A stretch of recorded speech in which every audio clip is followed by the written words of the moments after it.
আসসালামু আলাইকুম। বিডি সেলাই ম্যাজিকে আপনাদের স্বাগতম। আজ আমি আপনাদের সাথে 4 লেয়ারের খুবই সুন্দর একটি স্কার্ট তৈরির পদ্ধতি শেয়ার করব। আপনারা যদি এই স্কার্টটি তৈরি করতে চান ভিডিওটি স্কিপ না করে মনোযোগ দিয়ে শেষ পর্যন্ত দেখবেন।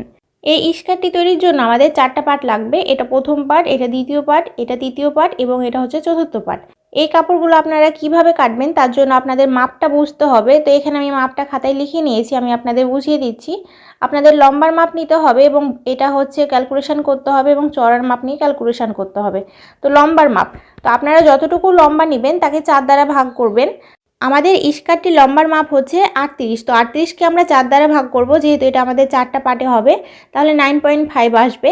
তো আমাদের প্রথম পার্টে ইলাস্টিক যোগ হবে। ইলাস্টিকের জন্য আমাদের 2 ইঞ্চি এবং নিচের দিকে হাফ ইঞ্চি যাবে সেলাইয়ের জন্য। 2 ইঞ্চি এবং হাফ ইঞ্চি যোগ করে নিব, তাহলে হবে 12 ইঞ্চি। দ্বিতীয় এবং তৃতীয় পার্টে আমরা উপরে এবং নিচের দিকে হাফ ইঞ্চি করে যোগ করে নিব, তাহলে আমাদের 10.5 আসবে। 4 নম্বর পার্টে আমরা উপরের দিকে হাফ ইঞ্চি এবং নিচের দিকে 1 ইঞ্চি আমাদের ফোল্ড করার জন্য লাগবে, এখানে 11 ইঞ্চি হবে। এবার নিব আমরা চওড়ার মাপ, অর্থাৎ আপনারা আপনাদের কোমরের মাপটা নিয়ে নেবেন। কোমরের মাপ এখানে আমি 33 ধরেছি। তো 33-এর সাথে আমরা 15 ইঞ্চি যোগ করব লুজিংয়ের জন্য এবং 2 ইঞ্চি সেলাইয়ের জন্য, তাহলে আমাদের টোটাল আসে 50 ইঞ্চি। আমরা সামনের পার্ট এবং পিছনের পার্ট যেহেতু আলাদা করব তাই 2 দিয়ে ভাগ করলাম। তাহলে সামনের পার্টের জন্য 25 ইঞ্চি এবং পিছনের পার্টের জন্য 25 ইঞ্চি পরিমাণ কাপড় লাগবে, অর্থাৎ আমাদের প্রথম যে পার্টটা টোটাল আমাদের 50 ইঞ্চি পরিমাণ কাপড় লাগবে। প্রথম পার্টে যেহেতু আমরা লুজিংয়ের জন্য এবং সেলাইয়ের জন্য 2 ইঞ্চি যোগ করে নিয়েছি, আমাদের দ্বিতীয়, তৃতীয় এবং চতুর্থ পার্টে শুধুমাত্র 20 ইঞ্চি করে যোগ করলেই হয়ে যাবে। তো আমরা 50 ইঞ্চির সাথে 20 ইঞ্চি যোগ করব, তাহলে আসে 77 ইঞ্চি এবং প্রত্যেক পার্টে 35 ইঞ্চি করে হবে। সেমভাবে 70 ইঞ্চির সাথে আবারও 20 ইঞ্চি যোগ করে নিলাম, তাহলে আমাদের 3 নম্বর পার্টে হবে টোটাল 90 ইঞ্চি। তো আমাদের একটা পার্টে হবে 45 ইঞ্চি এবং 90-এর সাথে আবারও 20 ইঞ্চি যোগ করে নিলাম, তাহলে হবে 120 ইঞ্চি, অর্থাৎ 55 ইঞ্চি। তো এখানে আমাদের সবগুলা কাপড় 2টা করে আছে সামনের এবং পিছনের জন্য। এবার আমি আপনাদের একটা পার্ট রেডি করে দেখাচ্ছি। এটা হচ্ছে আমাদের একটা পার্ট, আমরা 4টা পার্ট এভাবে করে সাজিয়ে নিয়েছি। এবার একটার সাথে আরেকটা কুচি করে বসাবো। তো আমি আপনাদের মাপটা আবারও বোঝানোর সুবিধার জন্য খুব ভালো মতো করে মেপে দেখিয়ে দিচ্ছি। তো আমাদের প্রথম পার্টটার লম্বায় আছে 12 ইঞ্চি। তো দেখুন এটা হচ্ছে আমাদের লম্বার মাপ, তো লম্বা হবে 12 ইঞ্চি। এবার আমরা চওড়ার মাপটা নিব। তো চওড়ার মাপটা আমরা এই সাইড থেকে নিব। তো এটা যেহেতু আমাদের একটা পার্ট, আমাদের 25 আছে, তো এই কাপড়টা আমাদের 2টা লাগবে। এবার হচ্ছে 2 নাম্বার পার্ট। 2 নাম্বার পার্ট ছিল আমাদের লম্বায় 10.5 ইঞ্চি এবং চওড়াই ছিল আমাদের এটা 36 ইঞ্চি, ঠিক আছে। তো এটা হচ্ছে আমাদের 2 নাম্বার পার্ট। এবার হচ্ছে 3 নাম্বার পার্ট। 3 নাম্বার পার্টটাও আমাদের লম্বাই ছিল 10.5 ইঞ্চি, ঠিক আছে, এবং চওড়াই ছিল আমাদের এটা দেখায় 45 ইঞ্চি। তো এইভাবে করে চওড়ার মাপটা আমরা দেখে নিব। তো দেখুন এটা আমাদের 45 ইঞ্চি আছে। এবার আমরা 4 নাম্বার যে মাপটা আছে সেটাও দেখিয়ে দিচ্ছি যাতে আপনাদের বুঝতে প্রবলেম না হয়। এটা ছিল আমাদের 11 ইঞ্চি লম্বাই। এবার চওড়ার মাপটা আমি আপনাদের দেখিয়ে দিচ্ছি।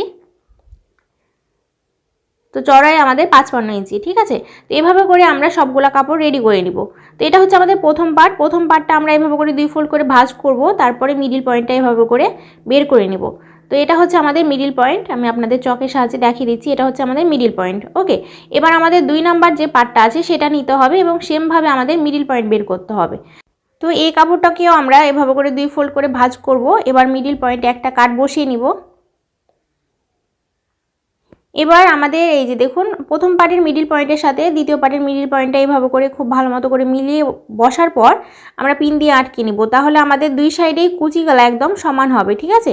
তো এভাবে করে বসানোর পর এই যে দেখুন যে আমাদের দ্বিতীয় পার্টে যে এক্সট্রা কাপড়টা আছে সেটা আমাদের কুচি হয়ে বসবে।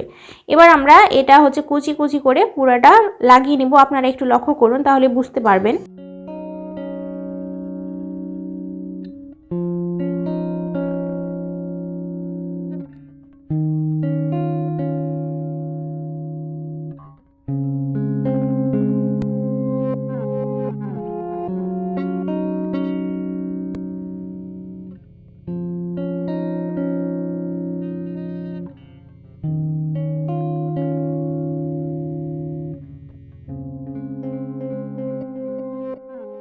প্রথম 2টা পার্ট আমাদের কমপ্লিট হয়ে গেছে। এবার আমরা 2 নাম্বার পার্টের সাথে 3 নাম্বার পার্টটা লাগাবো। তো এখানে দেখুন সেমভাবে আমরা মিডিল পয়েন্টটা বের করে নিয়েছি। এবার মিডিল পয়েন্টের সাথে মিডিল পয়েন্টটা খুব ভালো মতো করে মিলিয়ে পিন দিয়ে আটকে দিলাম।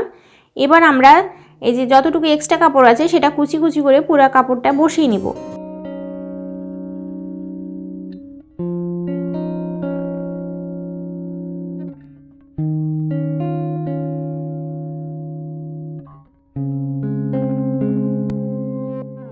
3 নাম্বার কাপড়টা লাগানো কমপ্লিট হয়ে গেলে এবার আমরা 3 নাম্বার এবং 4 নাম্বার কাপড়ের মিডল পয়েন্টটা বের করে নিয়ে আবারও পিন দিয়ে আটকে নিব। আপনারা এইভাবে পিন দিয়ে আটকে নিলে অনেক বেশি সুবিধা হবে, অর্থাৎ আপনাদের কুচিটা সমান হবে, কম বেশি হবে না, একটা সাইডে বেশি এবং একটা সাইডে কম হয়ে যায় যদি আপনারা এমনি দেন সেই ক্ষেত্রে। তো আপনারা যদি এইভাবে মিডল পয়েন্টটা বের করে কুচিগুলা দেন তাহলে দেখবেন যে আপনাদের কুচিগুলো একদম সমান এবং পারফেক্ট আসবে।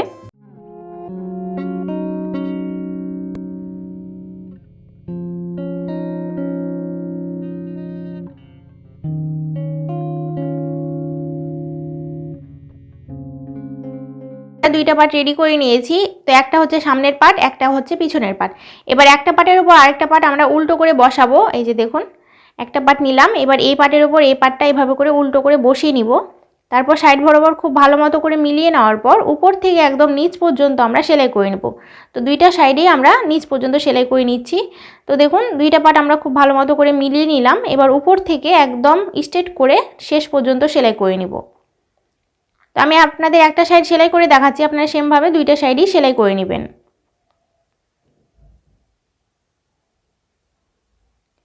এবার নিচের দিকটা আমরা দুইবার ফোল্ড করে ভাঁজ করব, তারপর এখানেও সেলাই করে নিব।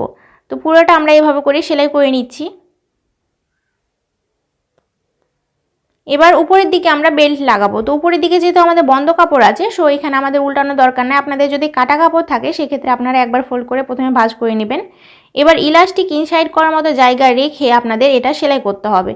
তো আমরা এখানে দেখুন পুরোটা ঘুরিয়ে সেলাই করে নেব। শুধুমাত্র ইলাস্টিক ইনসাইড করার মতো 1 থেকে 1.5 ইঞ্চি পরিমাণ কাপড় বাদ দিয়ে আমরা সেলাই করে নেব।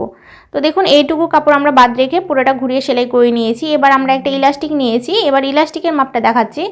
আপনাদের কোমর যতটুকু হবে তার থেকে 6 থেকে 7 ইঞ্চি পরিমাণ কম আপনারা ইলাস্টিক চড়াই নেবেন। এবার ইলাস্টিকের মাথায় একটা পিন বসিয়ে নিলাম। এবার পিনের সাহায্যে এটা আমরা পুরোটা ইনসাইড করে নিব। একটা সাইড দিয়ে ইনসাইড করব এবং অন্য যে সাইডটা আছে সেটাতে বের করে নিব। এই যে দেখুন বের করে নিলাম। এবার ইলাস্টিকের দুইটা মাথা আমরা খুব ভালো মতো করে মিলিয়ে সেলাই করে লক করে নিব।